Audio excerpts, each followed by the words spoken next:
ওগো সবে শোনো প্রিয়াম, শ্রবণার সহজ পাঠের করি বর্ণ।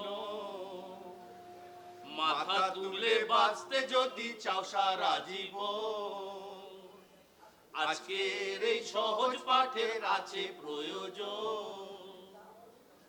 যখন জীবন হলো শুরু শিখিয়েছিলেন কবি গুরু, সেদিনের সেই সহজ পাঠ আছে কি মনে? তখন ছোট ছিলাম মোরা, পাশে ছিল সব বড়রা, সমাজের কোনো দায় ছিল না মোদের। এখন হয়েছি বড় আমরা সবাই, মোদের কাঁধে সমাজের সব দায়িত্ব তাই। জয় করে ভয় এই সমাজে বাঁচতে যদি চাও, শ্রবণার সহজ পাঠে থেকে শিক্ষা নাও। এই সহজ পাঠ শিখতে হলে যেতে হবে না স্কুলে, আমরা সবাই মিলে যাব জমলো।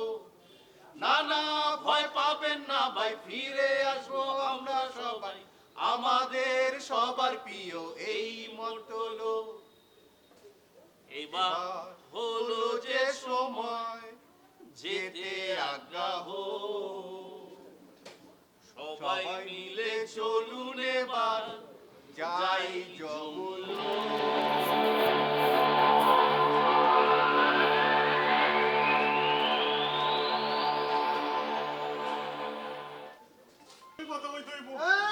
কথা কইতে হইব। দেখছিস না বাইরে লেখা হচ্ছে কেস পেশে সার্ভি প্রসিকিউটেড। বেশি অস্কার ওয়েল ঝেড়ো না বিচিত্র, এখনো পর্যন্ত যখন আটকাতে পারোনি তখন আর জেন্টলম্যান প্লিজ লিভ, আমি এখন ভীষণ ব্যস্ত। আগে আমার তো কিছু কম ছিল কথা। মান্যবাজি নাকি? তোমার এখানে থাকার সিকিউরিটি ক্লিয়ারেন্স নেই। আগে কি নাই? সিকিউরিটি ক্লিয়ারেন্স এক কান কথা আপনি ঠিক কইছেন কথা। সিকিউরিটি নাই, আগে জীবনেরও নাই মরণের পরেও নাই। এই শোনো, বাজে বকা শোনার সময় এখন আমার নেই। এই এই শুন তো, চল চল চল চল চল। অনেক ভাটিছিস তুই, চল। এই ল্যাঙ্গুয়েজ বিচিত্র, মনে রেখো জম অ্যান্ড কোম্পানি কিন্তু স্ট্রিক্টলি নন অ্যাবিউসিভ ওয়ার্কপ্লেসের জন্য প্রযোজ্য। হ্যাঁ ওকে স্যার, কিন্তু স্যার এই মালটা দেন কত দেন, আইসা ইস্তো করে গালাগালি করে যাইতেছে। আগে কথা আমার লোক অফিসার হইতাছে। এই কি এমন অবিচার হইতাছে তো, না মানে হচ্ছে তোমার সাথে শুনি? আগে কথা আমি মরছি। হ্যাঁ বিচিত্র, একটা বিচিত্র ইনফরমেশন দিলাম। হ্যাঁ স্যার, মানুষ মরার পরে জমলোকে আছে। যা বলেন স্যার, এই ব্যাটা না বললে জানতেই পারতাম না। চল চল চল চল চল। Yes sir. How is the জোশ? হ্যাঁ স্যার। তাহলে সহজের কাজটা এবার সহজভাবে শেষ করো। চল চল। না আমি কিছু দেবো না, আমি কিছু দেবো না, আমি স্যার চল। আমি কিছু তোমার হবেই সহজ, আইন তো আইন। আমি কিছু দেবো না, বলে বাসা না। চল চল ছেড়ে দাও ওকে। রানু, তুমি পূর্ণবোধ, তোমার কথা রাখতে আমি ওকে আরেকটা সুযোগ দিচ্ছি। দেখো আইনের হিসেবে আমি তো তোমার বরকে ছেড়ে দিতে পারি না। ওর বিচার তোমাদের সকলের সামনে আরেকটা নতুন বিচার সভায় হবে। We will have a court here. তুমি এতে রাজি? হুজুর আমি রাজি। সহজ, তুমি রাজি? অগত্যা অহনি প্রমাণ হইয়া যাইবো আমার ভাগ্যে নরক নাই।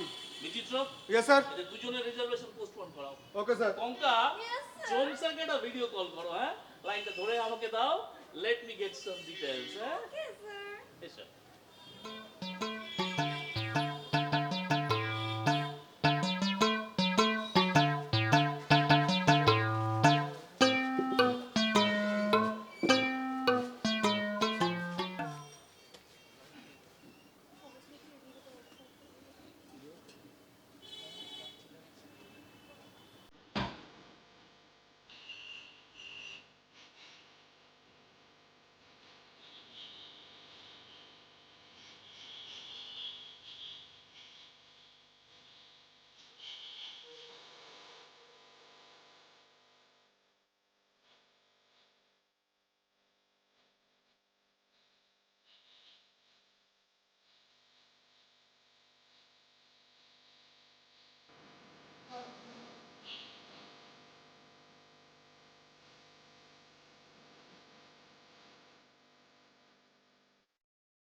ওরো বেবি, জুসটা ভালো লাগছে না বুঝি? না, কেমন তেতো তেতো লাগছে, আবার খেলেই মাথাটা ঝিমঝিম করছে। এই রে, ছেড়েছে।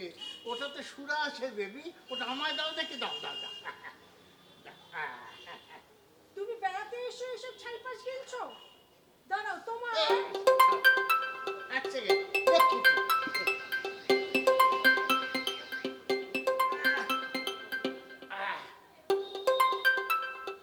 কি হলো চিত্ত? তুমি কি ভ্যাকেশন আমাকে শান্তিতে থাকতে দেবে না আমাকে?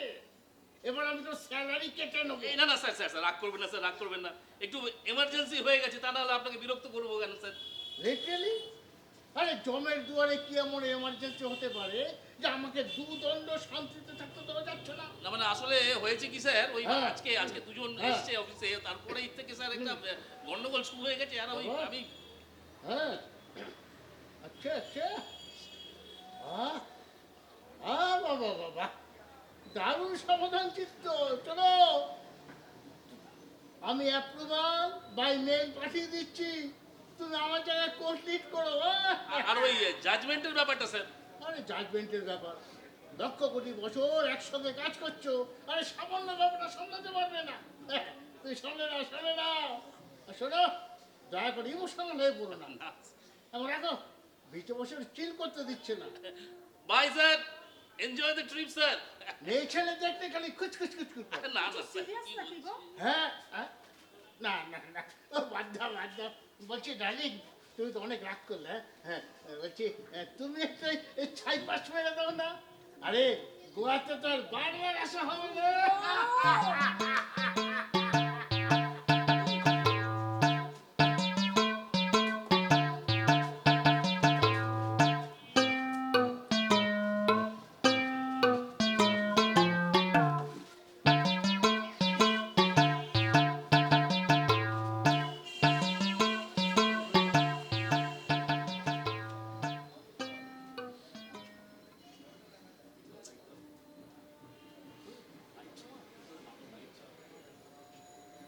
যমরাজের নির্দেশ অনুযায়ী আজকে সহজের কেসটা রিওপেন করা হবে।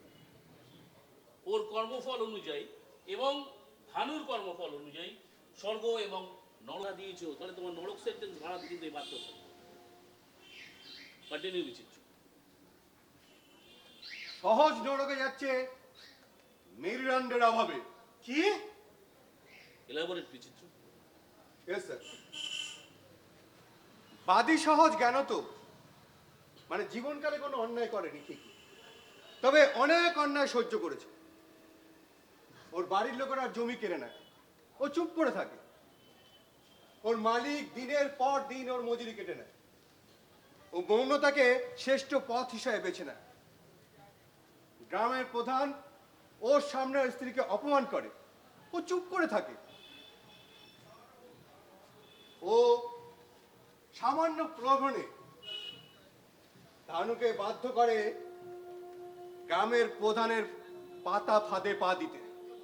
ধানু কোনো রকমে আত্মসম্মান বাঁচিয়ে পালিয়ে আসে, কিন্তু শেষ রক্ষা হয়নি।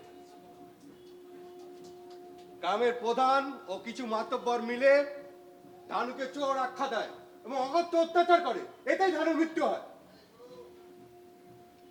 এত কিছুর পরেও সহজের কোনো পরিবর্তন হয় না। এই লোকটা সমাজের খুন ধরা অপরাধীগুলোর থেকেও অদম।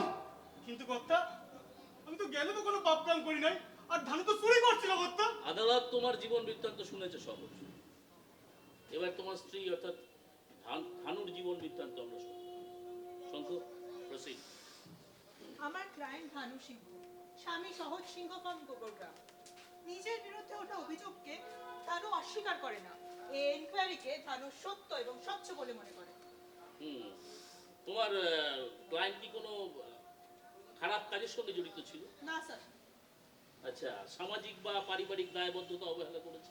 Absolutely not. ধানু সবসময় নিজের পরিবারকে নিয়ে সুখে থাকতে চেয়েছে, অথচ তার পরিবার, তার প্রিয় লোকজন তাকে অপমান এবং অবহেলায় ভরিয়ে দিয়েছে। ও কি কোনো বিবাদ বা বচসায় জড়িয়েছে কখনো? হ্যাঁ, বহু বিবাদে জড়িয়েছিল, তবে সবটাই নিরুপায় হয়ে যখন জীবনে ক্লেদ সহ্যের সীমা ছাড়িয়ে গেছে তখন। আচ্ছা, ও কি কোনো অন্যায় কাজের সঙ্গে জড়িত ছিল কখনো? হ্যাঁ, সহজ অভিযোগ অনুযায়ী ধানু একবার চুরির সাথে জড়িত ছিল। আমি ধানুকে অনুরোধ করবো উইটনেস স্ট্যান্ডে আসার জন্য।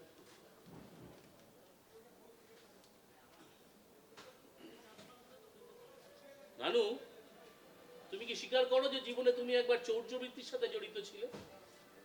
হ্যাঁ হুজুর। কি চুরি করেছিলে তুমি? খাবার একটু জোরে বলো।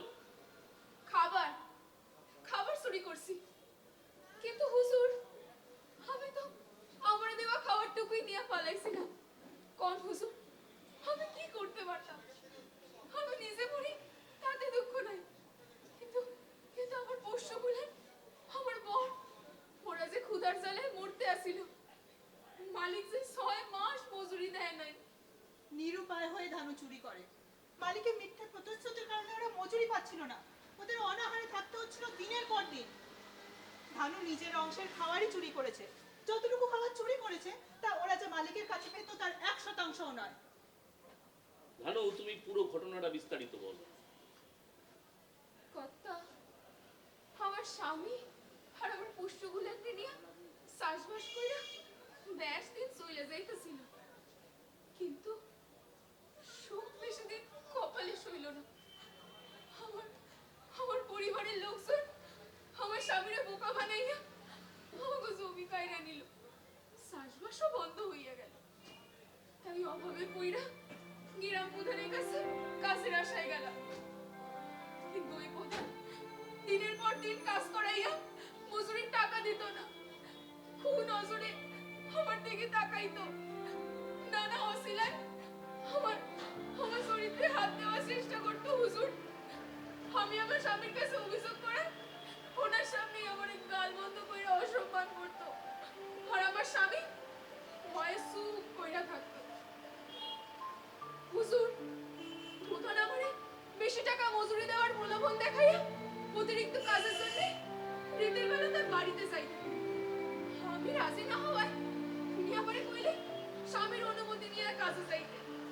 আমি আমার স্বামীর কাছে কথাটা কইছি, উনি আমারে কইলেন, যা, কোনো ভয় নাই, গ্রামের আরো মেয়েরা রাতের বেলা কাজে যায়, তুইও যা, আরো বেশি টাকা পাবি, কোনো ভয় নাই। তুমি এরপর রাতের বেলায় কাজে গেলে? হুজুর, কি করু? উধার জ্বালায় হত্যগুলার প্রাণ বাঁচাইতে আমার যাইতেই হইল হুজুর। তারপর?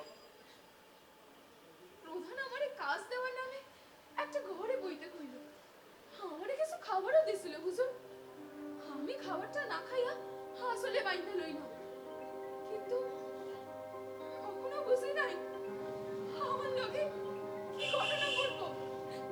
কিছুক্ষণ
কইছস, ঠিক কইছস।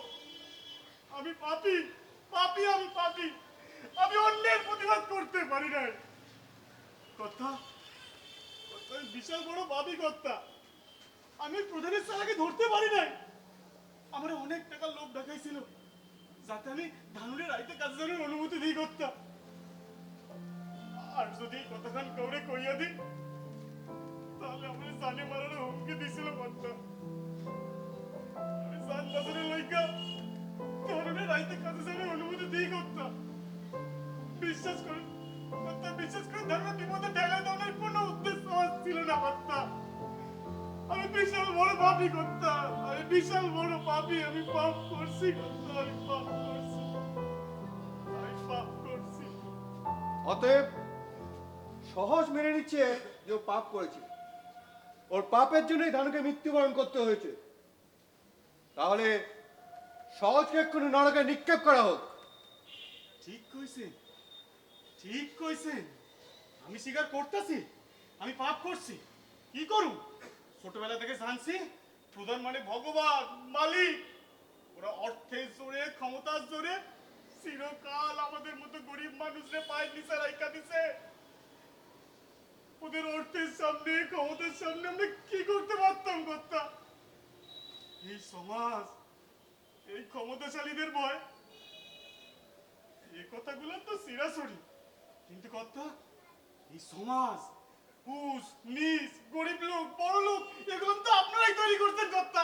তাহলে আমার একার পাপ কেমনে হইলো কর্তা? তাহলে আমার একার পাপ কেমনে হইলো? ভুল বললে সহজ, তুমি ভুল বললে।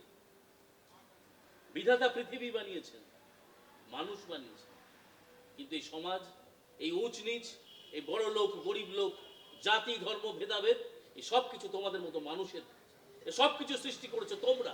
কিন্তু কর্তা, ধানু মহিলা যাওয়ার পরও তুমি থানায় গেছিলাম অভিযোগ জানাইতে। থানার বড়বাবু আমার কোনো কথা শুনে নাই।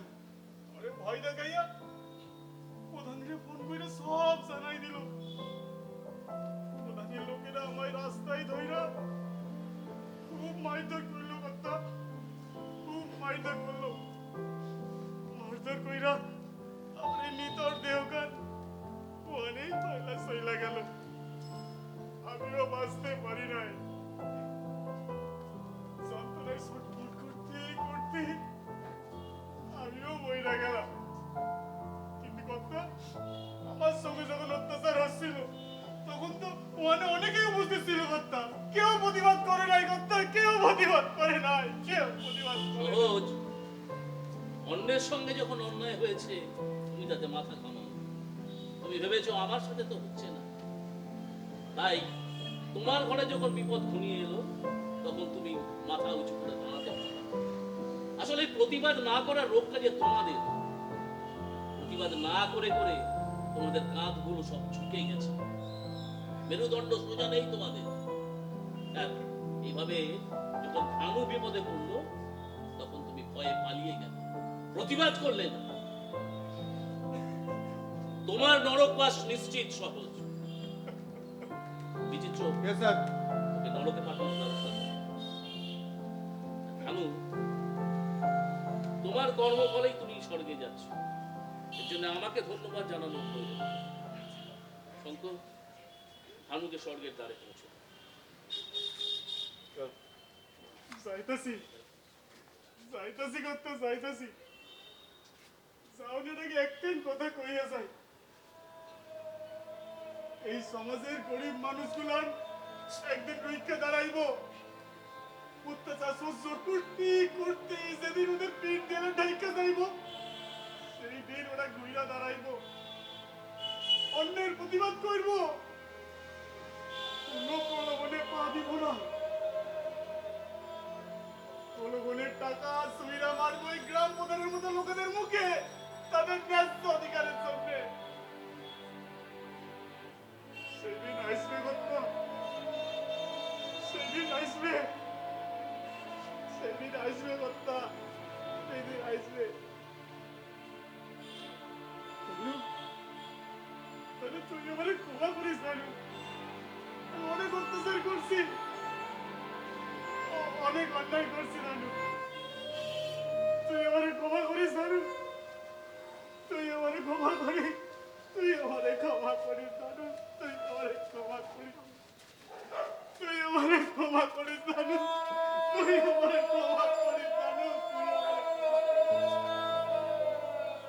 পরে সহজের চেতনা ফিরে। সহজের মতো এরকম কত মানুষ প্রতিবাদ করতে ভয় পায়, ভয়ে পালিয়ে যায়। কিন্তু যারা পালিয়ে যায় তারা এটা ভাবে না যে যতদিন তারা পালাতে থাকবে নরকের অনেক অনেক কাছে তারা পৌঁছে যাবে, তাদের নিঃশ্বাস প্রশ্বাস সব বন্ধ হয়ে আসবে, প্রতিদিন তারা মরবে। এই সমাজটাকে শুধরানোর একটাই উপায়, বেঁচে থাকতেও স্বর্গ লাভের একটাই উপায়, অন্যায় যেমন তোমরা করবে না, অন্যায় তেমনি সইবে না। এ রোগের একটাই ওষুধ, মেরুদণ্ড সোজা রেখে ন্যায় এবং সত্যের পথে হাঁটা, সে সে যতই কঠিন হোক। এটাই আজকের আজকের দিনের সহজ সহজ পাঠ। পাঠ।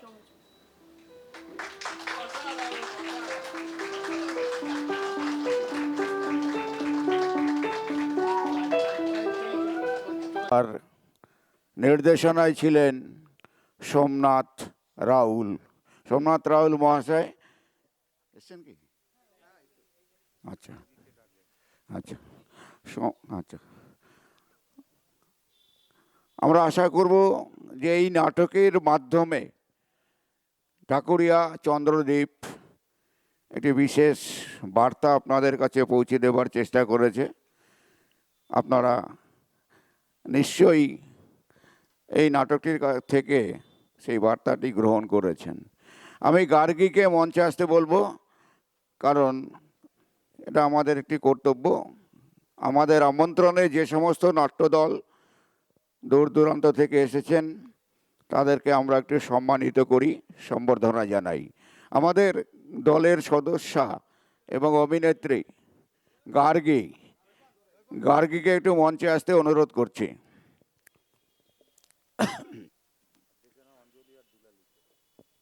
অঞ্জলি এবং দুলালি তোমরাও একটু মঞ্চে আসবে, এবং সোমা। আচ্ছা আচ্ছা, হ্যাঁ, আমি গার্গীকে অনুরোধ করব এই ঢাকুরিয়া চন্দ্রদ্বীপ যে নাট্য সংস্থা, তার নির্দেশক সোমনাথ রাউল মহাশয়কে উত্তরীয় পরিয়ে সম্বর্ধনা জানান। এটা সকলে যারা উপস্থিত রয়েছেন মাননীয় দর্শকবৃন্দ হাততালি দেবেন। এত সুন্দর একটি প্রযোজনা এবং তার নির্দেশনায় যিনি আছেন তিনিও অনেক বড় একজন নাট্যবোধী মানুষ। তাকে এবার একটি সোমনাথ রাউল মহাশয়কে গার্গী একটি ফুলের স্তবক হাতে তুলে দিয়ে তাকে সম্বর্ধিত করলেন। এরপরে অঞ্জলি এই নাট্যদলের যারা কুশীলব রয়েছে, অভিনেতা অভিনেত্রী, তাদেরকে মেডেল পরিয়ে, আমাদের বাংলার সিঞ্চনের পক্ষ থেকে মেডেল পরিয়ে তাদের সম্মানিত করছে। হ্যাঁ, যখনই মেডেল পরানো হচ্ছে আপনারা দয়া করে হাততালি বন্ধ করবেন না, কারণ আমাদের সাথে অর্থাৎ বাংলার সিঞ্চনের সাথে সাথে আপনারাও তাদেরকে সম্বর্ধিত করবেন। দুলালি আসবে, দুলালি সেও আমাদের দলের একজন সদস্যা এবং অভিনেত্রী, বিশিষ্ট অভিনেত্রী দুলালি এই নাট্য দলের অভিনেতা অভিনেত্রী যারা এখানে আপনাদের সামনে রয়েছেন তাদেরকে মেডেল পরিয়ে সম্মানিত করছে ঢাকুরিয়া চন্দ্রদ্বীপ নাট্য সংস্থার যারা কুশীলব। এত সুন্দর একটি প্রযোজনা আপনাদের উপহার দিয়েছেন।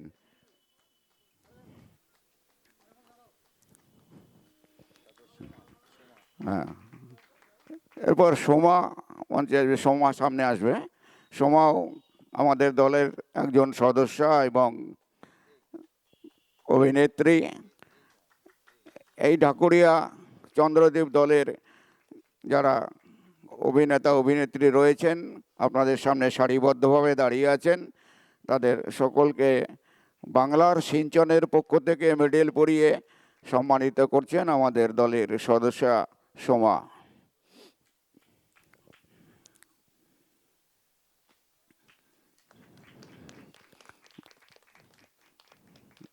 দর্শকদের জন্য আবারও চমক থাকবে।